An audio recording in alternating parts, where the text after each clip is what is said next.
The 48th gate, the gate of the well. This is one of the most hilarious of the material lines. Let's see. I love the story that Ra says here because, my God, it really shows something about this gate and about material world in particular. So let me tell you his story from his first point of view. My first father-in-law, he said, really taught me something, and it actually annoyed me deeply. He was an ignorant man. He had not been educated past maybe the 5th or 6th grade. He was crude. He was about as uncultured as an adult from my background that I have ever met, and he was a multi-millionaire, a self-made millionaire.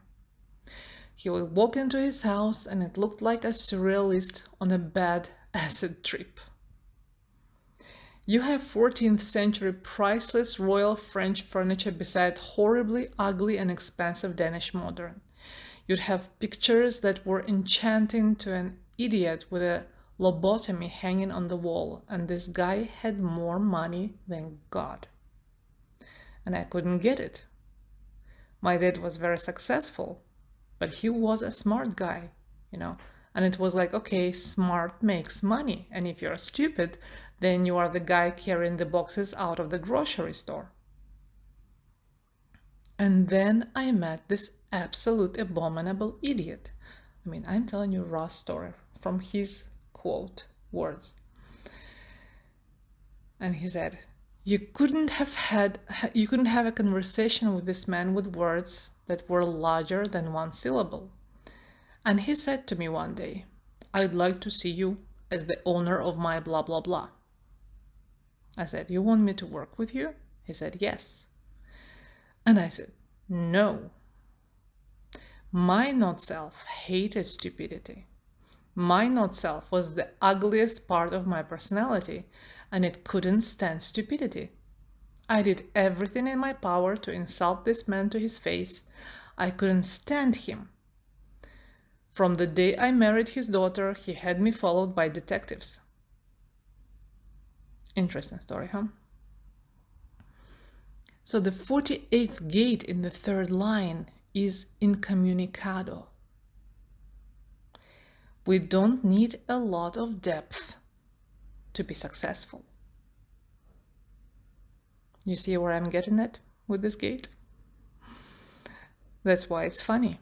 Have you ever seen those television ads that says, you too can be a millionaire, you can do it at home in your spare time.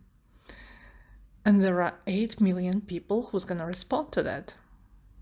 And the thing that is amazing is that some of them actually will make millions, which of course is really good for the business to get all the others. And it's one of these things to understand about business. You don't have to be a genius. It's not smart that makes you successful as a business person. It isn't. There is nothing wrong with it, I'm not saying that we should only have lobotomized executives. I don't think that in the end it is the solution. But it is something very obvious to me over the years when I realized that the most powerful politicians are the least intelligent ones. And it is always so surprising. The Reagans, the Bushes, etc., etc. By not being deep, you're simple and on the surface, and that's what making money is all about. This is very powerful stuff now. Listen to it again. It's simple stuff. It's desire or passion or need. It is the fulfillment of desire or passion or need. It's all very simple. You got a problem? Here is the 20 steps to solve it. You want to get rich? Here are the 20 steps for getting rich. You know how many get quick rich schemes there are in the world? It's incredible. And the reality is that even though we know most of them are hoaxes in the sense that they don't make everybody rich, the reality is because they even have any kind of success is an indicator that business in and of itself, that financial success in and of itself is not about intelligence. And again, I want to quote Ra because his personal story for me was fascinating, and it is also very indicative of this particular gate, 48 gate. So he said, "I know that from my own personal story," said Ra. "My father was one of the 13 children, and 2 of them were women, 9 of them were males. 4 of them were sent out to work to support 5 of them going to school. So 5 of them became doctors, and 4 of them became millionaires. So the ones who were uneducated all became millionaires, all of them. My father and his brothers," he said. "The ones that were educated became doctors. The doctors are great and they make their money, but the brothers who were uneducated ended up financing the brothers who were doctors." You know, it's one of the jokes. So it's a very important thing to understand here. And it's this wonderful third line, incommunicado. It's a very simple business. In the end, it is nothing more than 2 hominids meeting each other. One's got a mushroom and the other's got an apple, and they do business. Very simple.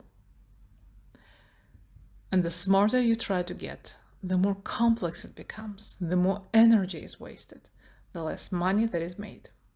I mean, I know that a lot of business people, strategists will tell you this is BS, but this is what the 48 gate here to tell you. I rail against complexities with the 35-page contracts that everybody thinks are important. Simplicity is the nature of success, as it is the nature of being. Making money is simple. I know that. It is one of the simplest things I have ever known in my life, said Ra. It's so simple, he said, but the moment you make it complex, like making life complex, then you end up with all kinds of problems. The deepest problems you will see it when you get to the ego center. We're gonna see that. The deepest problem is undervaluation, when you undervalue yourself or others. Once the analyst, said Ra, came up to me and said, "I cannot charge this." The teachers who, there are students sometimes they say, "Oh, how can I start charging this?"